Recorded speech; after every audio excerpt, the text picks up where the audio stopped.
Seu coração bate mais forte aqui. Bom, confira a hora certa comigo. Agora, 3h32, confere com o seu relógio. 3h32, então está na hora de bater um papo com o professor Márcio Portillo e seu convidado do Conexão FAEL, Educação e Mercado de Trabalho, desta quinta, 26 de julho de 2018, 3h32, e contagem regressiva para um grande evento na cidade, além dessa entrevista aqui, que vai começar com o professor Márcio Portillo. Boa tarde, Márcio Portillo. Muito boa tarde, meu amigo Emar Torres, da Rádio Sobradinho FM, a melhor rádio de Sobradinho. E eu gostaria de mandar um forte abraço para todos os nossos ouvintes da Rádio Sobradinho FM 98.1 e aos nossos ouvintes que estão também prestigiando com toda a sua audiência no Facebook da Faculdade FAEL Sobradinho. Então, muito obrigado a todos pela presença, né, em particular aqui do nosso amigo Michel Herman Garcia, além de amigo, é aluno da Faculdade FAEL, e meu amigo Omar Torres, que também ficará à disposição para fazer algumas perguntas, né, para o nosso escritor de hoje, aluno da Faculdade FAEL, tem uma sólida experiência aí como professor na área de Química, Física e Matemática, e aí está lecionando agora em todo o Distrito Federal, com muita excelência aí, e sendo, né, solicitado aí pelas melhores instituições de ensino médio, né, na região do Distrito Federal. Então, muito obrigado aí pela presença, né, Michel Herman. E eu gostaria que você falasse um pouquinho, né, sobre sua carreira enquanto professor, sobre o seu desafio enquanto estudante, né, para sempre estar se qualificando aí para poder manter-se no mercado de trabalho. E aí, ao longo dessa nossa caminhada, né, dessa entrevista de hoje, a gente poder debater um pouquinho sobre educação, sobre mercado de trabalho, um pouquinho dos livros que você já produziu e que eu tive a oportunidade de ler e gostei bastante, algo que foge ao comum, né, que é Forno e Fogão Solar, e também o livro sobre cozinha como espaço não formal para o ensino de Química. Deixei alguns apontamentos que nós vamos falar aqui um pouquinho, mas, por favor, Michel Herman, se apresente. Bom, boa tarde, agradeço o convite, né, feito por você, professor Márcio, e agradeço também, né, as boas-vindas do Dr. Omar Torres. E, assim, quanto à minha formação, né, eu comecei muito cedo, né, a lecionar desde 1990, desde os 18 anos em cursinhos preparatórios. Comecei dando aula de Química, Física e Matemática, e Ciências também. E ao longo do tempo, né, eu sempre não deixei, nesse caso, de não lecionar, né? Já coordenei, já lecionei também, e nesse caso, quando eu vim aqui para Brasília, né, já com uma experiência já com quatro estados da federações que eu já passei, né, Bahia, Minas, Rio e Sergipe, na qual eu vim com uma experiência consolidada em lecionar, nesse caso, ciências, em espaços não formais de ensino. Desculpe. E, nesse caso, o que ocorre, não é? O que é o espaço não formal de ensino? É o espaço que é fora da escola, fora do espaço da escola. Eu vi aqui no seu livro que você utiliza a cozinha, né, como uma forma de ensinar química. E não ensinar apenas química, né? Física também. Nesse caso, física também. Mas não é apenas química e física, mas o sentido de você estar no espaço não formal é você integrar, né, de uma maneira interdisciplinar, não só o ensino de ciências, mas também o ensino da vida, não é? O que é a cozinha, nesse caso, como espaço não formal? Ela, vamos dizer assim, é o primeiro espaço dentro da sua casa ou dentro de uma comunidade em que você integra não só todo tipo de conhecimento, mas o conhecimento da vida, o conhecimento comunitário, o conhecimento das tradições e também a quebra também dessas tradições. Como é que você aplica, né, aqui os fenômenos físicos na química, utilizando a cozinha de uma residência como o seu material de estudo? A cozinha é como se fosse um laboratório que a gente tem dentro de casa. O pessoal pensa muito assim, você é químico, você tem essa mania de explodir as coisas. Não é bem assim. A cozinha, ela vem, nesse caso, né, com o objetivo de mostrar, não só para o aluno, mas para o curioso também em saber, nesse caso, os fenômenos físicos e químicos, principalmente químicos, né? Como que, nesse caso, se processa o alimento, como é que é o cozimento, por exemplo, por que que você, nesse caso, não... por que a água ferve quando você joga, nesse caso, um sal ou uma água, deixa de ferver? Ou seja, as pessoas, né, o sentido do livro é o seguinte: as pessoas sabem como é que são esses fenômenos dentro de um espaço não formal, igual a cozinha. Vamos dizer que ele é um letrado, ele só não é alfabetizado cientificamente. Ou seja, que nem, por exemplo, uma criança, né, que ela sabe prático, muito bem... Mas ele não estudou Ele a teoria do não processo. estudou a teoria e o processo fantástico. de fato. Ele sabe que aquilo acontece porque acontece. Porque está dentro da sua experiência, Ele não só de aprendeu vida. fazendo. Aprendeu fazendo. E ele sabe, tá, beleza. Se eu, nesse caso, né, bater a carne, né, eu vou amaciar. E se eu vou amaciar, eu vou, nesse caso, cozinhar ela mais rapidamente do que se eu não fizer isso. Mas isso tem uma explicação. Né? Ou seja, ele é letrado cientificamente, mas ele não é alfabetizado. No seu livro explica isso. Explico muito bem É isso. porque o seu livro foge ao comum. Eu já li muitos livros de química no meu ensino médio, observando as livrarias, você tem ali um hall de livros, mas nada parecido como, né, o que você produziu e você publicou. Né? Então, esse livro eu achei bacana, achei fantástico. Né? Então, gostaria de parabenizá-lo com isso. Então, cozinha como espaço não formal para o ensino de química. E eu vi que tem algumas receitas, né? Tem Que você algumas trabalha, receitas. né? A pessoa Tem. pode produzir em casa Pode e produzir aplicar, em né, casa, os conhecimentos exatamente. de química e física, né, na produção de alimentos. Não só na cozinha tradicional, mas também na cozinha molecular também, que o pessoal acha, né? Tem aqueles programas, por exemplo, que você via muito em programas de culinária. Fantástico também veio com essa moda também, não é? Sim. De falar cozinha molecular, mas ela está muito mais próxima da gente do que se imagina. E quem está próximo da gente é o André Estevam Abreu, está Da acompanhando a gente. Página Região Norte em Foco, ao qual eu dou aqui um grande abraço, obrigado pelo prestígio. Né? Compartilhem as nossas publicações, convide os amigos para que possam visualizar nosso vídeo, né? E acompanhe também na Rádio Sobradinho FM 98.1. Eu percebo aqui que você, além do livro que você produziu sobre a química, né, no ambiente não formal, você também produziu um livro sobre forno e fogão solar.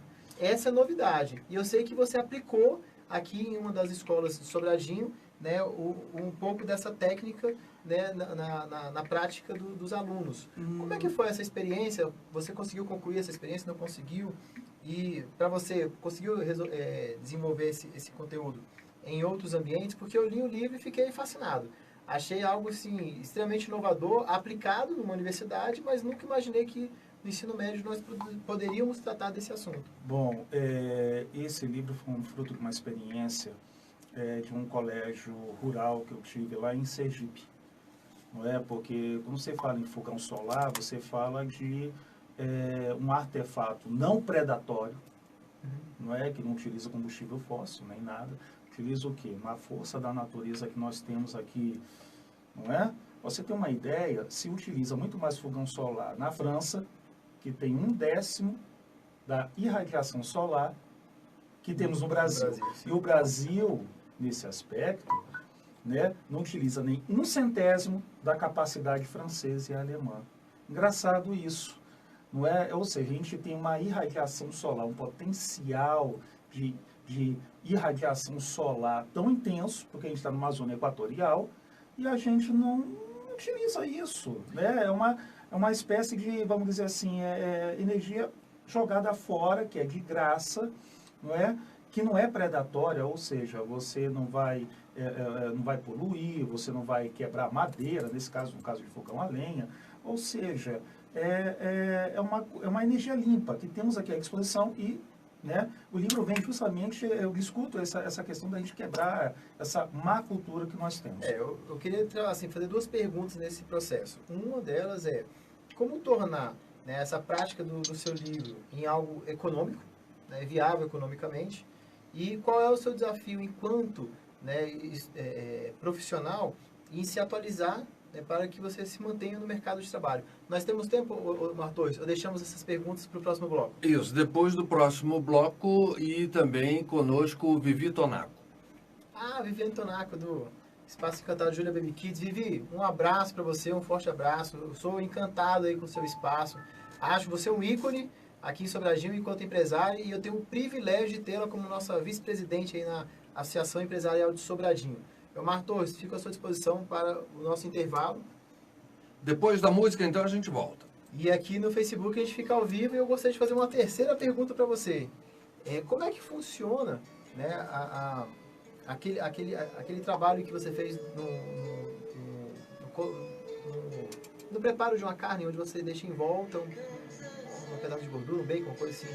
Eu até anotei aqui, mas esqueci o processo. Não, tá aqui, ó. Tá aqui. Tá Me na presta um cozinha. outro livro. Tá Na na cozinha. Fantástico, fantástico. Tá aqui no finalzinho, aqui, ó, até anotei.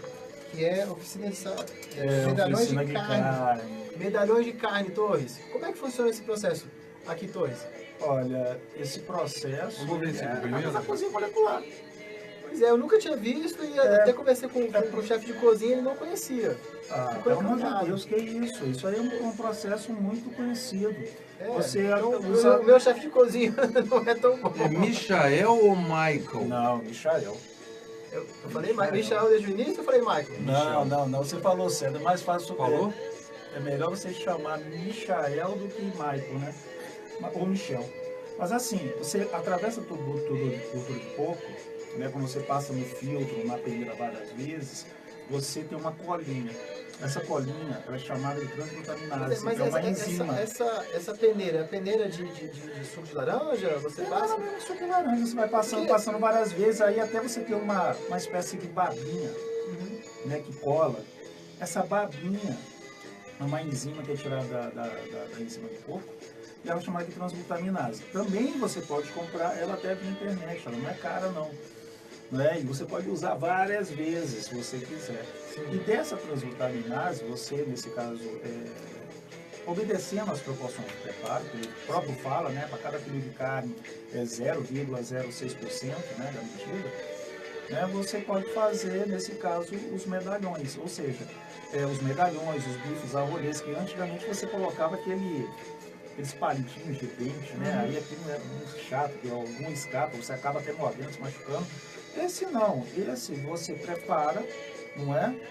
Deixa, nesse caso, né, tipo uma cola mesmo, você passa no pincel, você cola, nesse caso, o bacon. 40 segundos. E aí, nesse caso, é só cortar e fazer os cortes. Frita, não Eu sai. achei fantástico. Eu fiquei com vontade de me aprofundar no assunto e preparar em casa. Mas eu fiquei posso nessa até dúvida. preparar. Então, 30 até fazer um segundos. vídeo pra isso. Eu até fiquei na dúvida de como é que seria feito o processo de filtro, né? Que é a peneira. Eu fiquei na dúvida se é uma peneira normal ou especial. Mas isso aí, quem faz muito isso é quem tem realmente conhecimento. Para quem não tem, 10 só comprar segundos. transglutaminase pela internet, é caro. Não prepara tranquilo. Então vamos voltando aqui ao vivo. Estamos de volta ao vivo, agora 3h45, tarde de quinta-feira, 26 de julho de 2018. Estamos com o Conexão FAEL, Educação e Mercado de Trabalho, e o professor Márcio Portilho e o seu convidado. É o nosso convidado de hoje, o Michael Herman Garcia, né, escritor do livro Forno e Fogão Solar e Cozinha como Espaço Não Formal para o Ensino de Química. E eu havia feito duas perguntas, né, eu gostaria de reafirmar uma delas, que é como é que é o seu processo de manter-se no mercado de trabalho e qual é a sua conexão com relação à sua necessidade de manter-se também no ambiente escolar quanto aluno, né, no nosso curso de graduação em segunda licenciatura em Pedagogia. O objetivo que você tem nesse curso, né, e o trabalho que você tem feito aí, né, profissionalmente, né, nesse ambiente.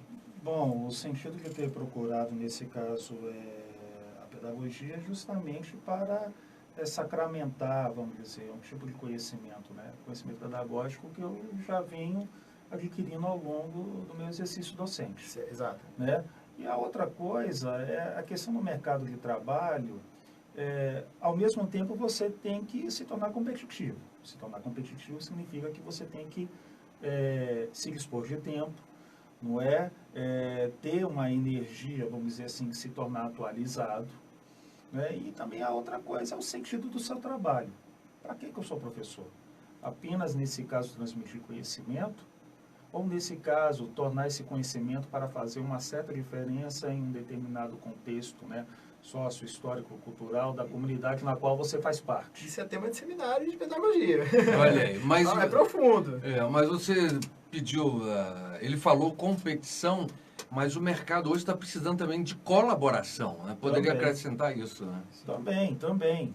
Mas a questão da competição, ela vem muito mais de você não competir com a outra pessoa, mas é que você competir com você mesmo. Ou seja, a que ponto, nesse caso, eu como profissional, né, estou atualizado para fazer a diferença, não só para mim, mas para a comunidade, a questão social na qual eu faço parte. Bem lembrado. Eu tenho alguns alunos que já foram seus alunos, né, e tiveram boas lembranças. Tenho parentes próximos que também foram seus alunos e tiveram assim, experiências fantásticas com você. E eu acho interessante você ter essa perspectiva, porque todos eles falaram que é um professor de excelência. E você não parou. E a ideia de você falar assim, olha, eu competir comigo mesmo, né, é algo que a gente não vê em todas as pessoas, né, em todos os ambientes profissionais e em todos os profissionais. Isso, isso até é bacana. porque o mercado descarta aquele que não pode, que não oferece algo novo, não se reinventa, não inova, não oferece algo que possa estimular a busca também do conhecimento. Isso me relembra assim, um workshop que nós realizamos na faculdade, né, sobre um workshop sobre soluções, né, no ambiente de trabalho, utilizando a criatividade. E é esse processo mesmo de instigar, buscar alternativas. E eu acho que você encontra isso no ambiente acadêmico. Isso é bem bacana. Então, superado essa questão do ambiente acadêmico, me fala um pouquinho mais sobre o mercado, né, de trabalho. O Torres veio com uma lógica, uma perspectiva de que, né, existe a questão da competição, também da colaboração. E o que você tem nesse sentido? O que você imagina de mercado no ambiente profissional para aqueles que desejam, né, lecionar? Como você vê esse mercado? Bom, eu vejo esse mercado assim, não posso falar. Eu vim de um estado que veio praticamente falido, então não posso reclamar nada de Brasília, porque à medida que eu venho, nesse caso, né, deixando meu trabalho, eu estou sendo convidado, né, a dar aula em alguns colégios. Não, né? de passagem, a gente atrasou um pouquinho o nosso Conexão FAO Educação e Mercado de Trabalho, porque você estava no meio de um processo seletivo. Eu estava no mesmo processo seletivo, na qual fui chamado. Com uma certa urgência, tipo assim, olha, o seu currículo é muito bom, eu preciso de você porque eu preciso fechar com você, porque eu sei que as pessoas estão buscando, né? Querem você dentro da grade curricular. Mas no meio do ano, né? O que é raro. Né? No meio do ano você buscar profissionais para lecionar no ambiente de ensino médio. Bacana. No ensino médio. E também a minha área também, vamos dizer assim, me ajuda um pouquinho, né? Química e física. Eu não conheço muitos professores na área de química, física, matemática. É uma área que, nesse caso, necessita, principalmente química. Então, que nesse caso é a minha área de conhecimento e minha zona de conforto também. A física, ela veio apenas para agregar, porque eu não posso também pensar apenas química como fenômeno. Sim. Né? Ser científico, né? Eu tenho que pensar na física também, ou complementar ou suplementar a isso. Mas, assim, o mercado de trabalho para quem leciona é o seguinte, é a graduação, é a experiência, é a inovação sempre, é você buscar, nesse caso, o objetivo, de fato, que você quer lecionar. Não importa a disciplina, o conteúdo, o conhecimento seu específico de licenciatura, mas o que você quer fazer, de fato? Né? Como que você vai se sentir bem? Eu posso te falar por experiência própria. Eu tentei sair da licenciatura de qualquer maneira. E sempre voltava para ela, né? E desculpe o termo que eu vou usar aqui. Cada um tem a sua, entre aspas, né? Cachaça. Vamos dizer assim, né? Mas assim, eu tentei escapar da licenciatura, né? Eu coordenei vários projetos sociais, vários projetos socioeducacionais também. Mas eu sempre faltou aquela coisa. E a sala de aula, né? Quer dizer, o tablado, fica chamando o você, espaço, né? Ficou chamando. E assim, não precisou fazer muita força, porque sempre a sala de aula me puxava para frente. Então, eu aconselho o seguinte, mercado de trabalho, se você é competente, Se você tem, nesse caso, vontade mesmo, né, corra atrás, inove, faça a diferença. Porque eu fico muito chateado quando a profissão de professor é tão desvalorizada. Sim, ela é desvalorizada. Não só a profissão de professor, mas deveria ser mais valorizada, sim. E quais as características desta desvalorização? A hora-aula, a falta de estrutura, alunos rebeldes, gestão a desejar? Quais são essas características? Então, o que você enxerga nesse sentido para poder chegar a essa conclusão? Desvalorização. Olha, a própria desvalorização, ela vem de um processo bem antigo, né? Bem antigo mesmo, que aí a gente... A educação nunca foi prioridade no Brasil. Nunca foi. Uma perspectiva de futuro, mas não O pessoal presente. pensa assim, qual é o projeto de educação no Brasil? O projeto de educação no Brasil é a crise. Porque ele sempre está em crise. Sim. Sempre o Brasil está em crise e a educação está inserida nisso. Então, você vê, por exemplo, universidades, né, públicas sucateadas, universidades particulares que, assim, tudo bem, o lucro é necessário com qualquer outro empreendimento e ele tem que ser mesmo.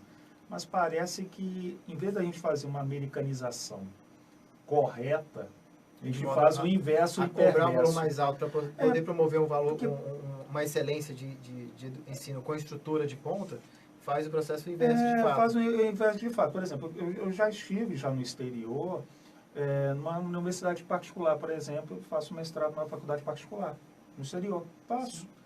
E aí que eu vejo o seguinte, os projetos que tem lá são projetos assim dignos que eu vi, por exemplo, na USP. Mas por quê? Busca o objetivo, busca.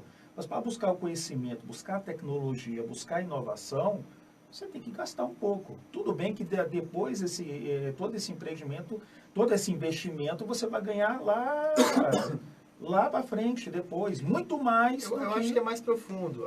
Por exemplo, você forma numa universidade particular ou pública, e o formando, ele não tem um carisma ou um comprometimento com a instituição que deu a formação para ele, e investir através de doações, através de manutenção do espaço que ele estudou. Enquanto que em outros países, principalmente na Europa e nos Estados Unidos, a pessoa que está no processo de formação, quando formado, ele é a primeira pessoa a fazer assim, volumosos em valores ou em produtos, doações para aquela respectiva instituição, para que ela tenha ainda mais excelência e que possa promover melhores profissionais. E outra coisa importante, é que ele carrega no diploma dele e na vida dele a marca daquele lugar de ensino. Isso você não tem no Brasil. Você não tem assim, eu me formei ali na faculdade FAEL, eu me formei na UNB. Eu sou formado em administração, eu sou formado em direito, eu sou formado em ciências contábeis. Mas ele não tem esse espelho, né, o peso da instituição, até porque ele não se inseriu nesse processo, como é feito por exemplo, nos Estados Unidos. Eu acho bacana. Assim, boa parte dos recursos, né, a fonte de renda das instituições não são fruto dos estudantes que pagam, né, pela instituição particular. Que as universidades lá todas são particulares, não tem pública. Mas vem de doações de alunos que, naquele momento, eram estudantes como um outro qualquer e, depois de formado, eles conseguiram ser referências, né, nas suas áreas de atuação. Isso é bem bacana. Essa cultura nós não temos, né? Então, por exemplo, me formei em espanhol no Centro Interescolar de Línguas. Tentei ir fazer um trabalho para poder retribuir tudo que eu tive de ganho. Não consegui. Né? Você vai também no ambiente público, né, numa escola de ensino médio. Você tem dificuldade de interagir porque eles não têm isso como algo comum. A doação. Posso fazer apenas uma colocação? Quando eu fiz esse projeto de fornecimento lá em Sergipe, lá tinha um curso de licenciatura também, né? E do PIBID, Programa de Incentivo, né, ao exercício da docência, né? A iniciação à docência, né? Que você vê em várias universidades federais. Sim. E aí, quando eu fiz esse projeto lá, que nesse caso corroborou, né, com a minha licenciatura, eu sou formado em Sergipe, né, em uma universidade particular, né, que tem vários projetos. E aí, ao mesmo tempo, me deu uma satisfação imensa e uma preocupação, porque a pessoa que falou assim, olha, o que você fez nem 10 PIBIGs conseguiram fazer. O que você fez em um ano, em 5 anos, nem 10 PIBIGs conseguiram fazer aqui. Ou seja, tem 3 fogões meus solares que estão funcionando até hoje numa comunidade agrícola chamada Colônia 13, lá em Lagarto. E a comunidade usa. Famosa Lagarto. Lagarto. Você é uma amiga de lá. Quando você chega lá, tá lá o lagartão lá, enorme, né? Tem a escultura lá. E é um dos lugares que só chove um mês por ano. E o sol lá bate direto. E aí eu pensei, poxa, por que eu não faço, nesse caso, um projeto que não é predatório, né? Que usa uma energia limpa e que pode ajudar as pessoas. Imagine agora, por exemplo, com essa questão do gás de cozinha. Né? Imagine essas famílias, por exemplo, que não tem ganho para ter o gás de cozinha, ou então tem que ir lá na roça, quebrar madeira, né? e fazer um fogão de lenha. Exatamente. Que é danoso para o ambiente. Que é danoso para o ambiente também. Entendeu? Bom, daqui a pouquinho a gente volta, então. A gente volta e vamos falar um pouquinho sobre a Faculdade Fael e a Associação Empresarial de Sobradinho. Então, breve. Michel Herman, você quer fechar um pouquinho um pouco sobre a sua trajetória, um pouco sobre o seu currículo? Não, para mim tanto faz. Para mim, eu só quero dizer que só quero fechar uma coisa, que eu estou lançando um romance também, né?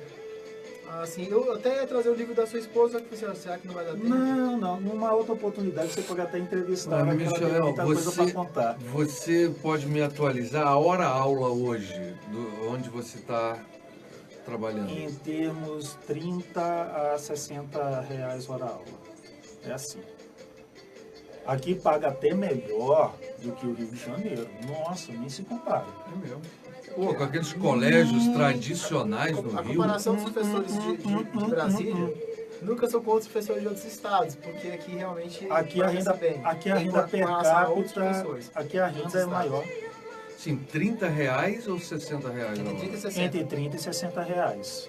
O mínimo 30, o máximo 60. O mínimo daqui é o que o professor de mestrado está ganhando para dar aula no ensino médio no Rio de Janeiro. Então, em média, durante o mês, são quantas horas? 20 ou 40 horas. 20 ou 40 horas. Eu não estou com tantas aulas assim. São 4 vezes 4, 160 horas? Por aí. Olha, no Rio de Janeiro, eu dava aula segunda às 7 da manhã e só deixava de dar aula sábado. E eram 3 turnos, tá? E sábado na hora do almoço. Meio-dia e meia, 1 hora. 160 horas vezes o mínimo 30. 4.800? Isso em uma Olha, isso um professor de mestrado. Com mestrado. Tudo bem que lá tinha, por exemplo, tem uma rede lá que o pessoal pagava 40, 45, mas nunca passava disso. Nunca passava disso. Aqui paga mais, aqui a renda é um pouco maior. Né? A renda é um pouco maior também, se paga mais também, entendeu? O custo de vida, não vejo muito diferente do Rio de Janeiro, não. Então, por exemplo, eu posso ter a liberdade, por exemplo, de não pegar tanta aula, porque eu também estou me preparando também para entrar no ensino público. É bom para os nossos alunos que fazem segundo setor de pedagogia, eles passam naquele processo seletivo temporário, né? Muitos estão se preparando eu também estou me preparando também. Olha, mas eu me surpreendi, assim, quase que 100% dos meus alunos que fazem a prova passam. É muito bacana, eu fico feliz demais com isso. Até brinquei com alguns desses, gente, acho que vou pegar o nome de todo mundo e colocar uma faixa na cidade para vocês, alunos aprovados pela Faculdade Fael. Deveria. Porque mas assim... existe uma demanda, a Faculdade Fael supre bem, mas nem todo mundo da população sabe que nós temos um curso de segunda licenciatura em pedagogia, que tem duração de 1 ano. E tem uma instituição que vende o curso de pedagogia como se fosse esse curso de segunda licenciatura. E acaba que o aluno fica mais de 1 ano estudando. O que não é bom, né? O que não é bom também porque, assim, é aquela coisa, eu acredito muito no ensino à distância. Quando eu já dei aula na prisão. E aí... Na Papuda? Não. Mas eu já dei aula na prisão, já trabalhei no sistema prisional, na educação e sistema prisional. E veio uma pessoa lá dos Estados Unidos que vem com esse contexto de EAD dentro da prisão e com seus tutores. Então, fiz parte de um projeto pioneiro lá na Bahia, né, lá no complexo penal Lauro de Freitas e no Por incrível complexo que também pareça, Lênio Brito, de lá. a nossa conversa aqui, ela realmente lembrou um fato interessantíssimo.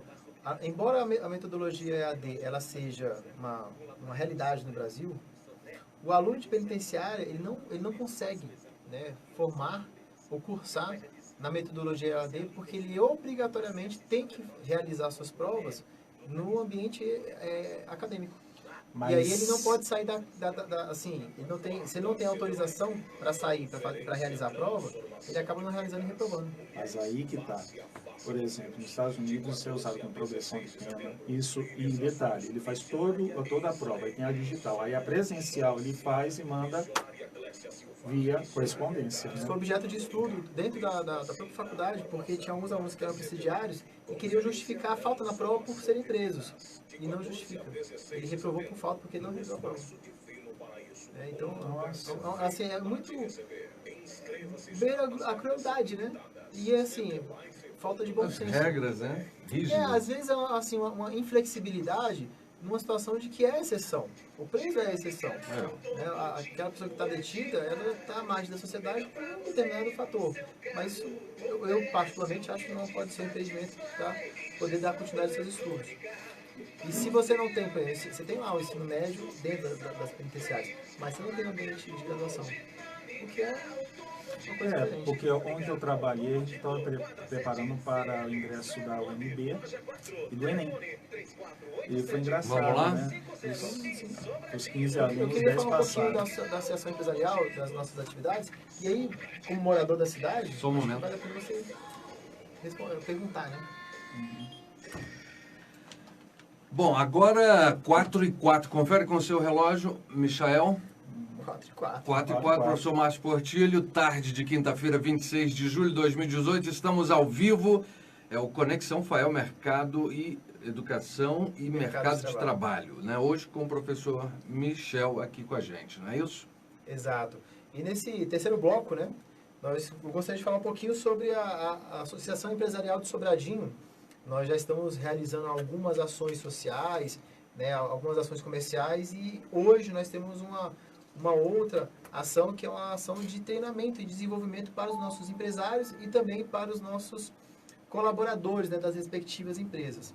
E o tema da palestra de hoje, né, gratuita para todos os empresários e colaboradores, é sobre neurovendas.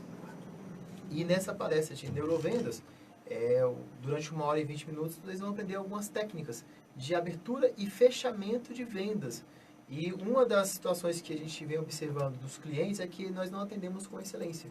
E o nosso papel, né, enquanto associação, é fazer com que a gente dê a oportunidade para o empresário e para os seus colaboradores que eles aprendam técnicas de atendimento e vendas e possa valorizar melhor o seu produto, né, a sua prestação de serviço, em detrimento e em benefício do nosso cliente fim, né, que é o morador de Sobradinho. A gente tem um lema, né, a gente quer tornar a nossa cidade não só uma cidade dormitório, mas uma cidade onde a pessoa que mora, ela consuma na cidade, porque quem compra em Sobradinho, né, faz com que o comércio ele seja, cresça naturalmente, possamos oferecer melhores produtos, de forma mais diversificada. Isso só vai acontecer através dessas ações que a gente tem feito agora com a Associação Empresarial de Sobradinho. E hoje, 19 horas ou 19h30? 19h30 para todos os colaboradores, né, do comércio de Sobradinho e empresários, gratuitamente. O que a gente pede é uma lata de leite em pó que será doada para uma instituição de caridade. Olha aí, que bacana. Bom, professor Márcio Portilho, a Lila Sena já está aqui aguardando o momento de entrar para trazer o programa Aumenta e Gruda. Vamos então fazer aí o nosso fechamento com o professor. Ele falava de um outro livro, é isso? Sim, foi no livro de Forno e Fogão Solar.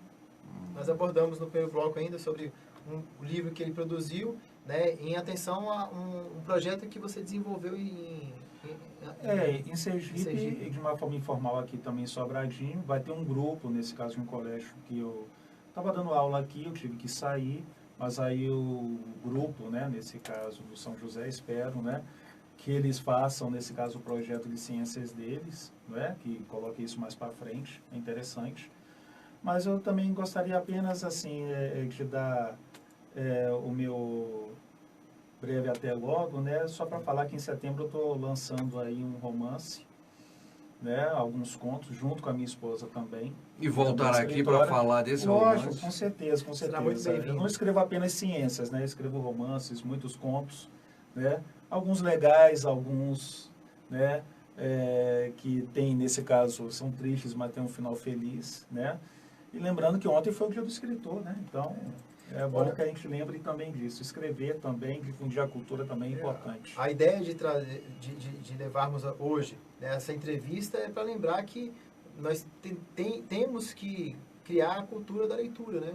Exatamente. Isso é muito importante. Mas rapidamente eu gostaria de agradecer ao Mar Torres mais uma vez pelo seu trabalho aqui junto à Rádio Sobradinho FM 98.1, aos ouvintes por ter dado esse momento aí de falar um pouquinho sobre a importância da leitura, os livros do nosso aluno, né, e escritor Michel Herman Garcia, e falar um pouquinho sobre de forma muito rápida, a Associação Empresarial de Sobradinho, que está, sim, fazendo um trabalho fantástico junto aos empresários. Nós temos aí uma diretoria bem atuante e criamos diretorias setoriais de treinamento e desenvolvimento, ações comerciais, ações sociais e de mídias. E eu acredito que quem ganha com tudo isso é Sobradinho. Nós temos um outro slogan que é o hashtag. Quem ama Sobradinho, compre em Sobradinho. E eu espero que vocês possam, né, o mais breve possível, experimentar um pouquinho mais dos nossos trabalhos, no sentido de ter um atendimento de qualidade, produtos de excelência, e esse é o nosso maior desafio. Muito obrigado a todos, obrigado a você que está nos ouvindo aí a entrevista de hoje pelo Facebook da Faculdade Fael Sobradinho. É sempre um prazer estar aqui e um até breve para todos vocês. Até quinta-feira, às 3 horas da tarde. Então tá, obrigado a todos e até lá. Até lá. Pois, cancela para mim. Finaliza para mim. Michel, muito obrigado por ter vindo. Viu? Eu que agradeço.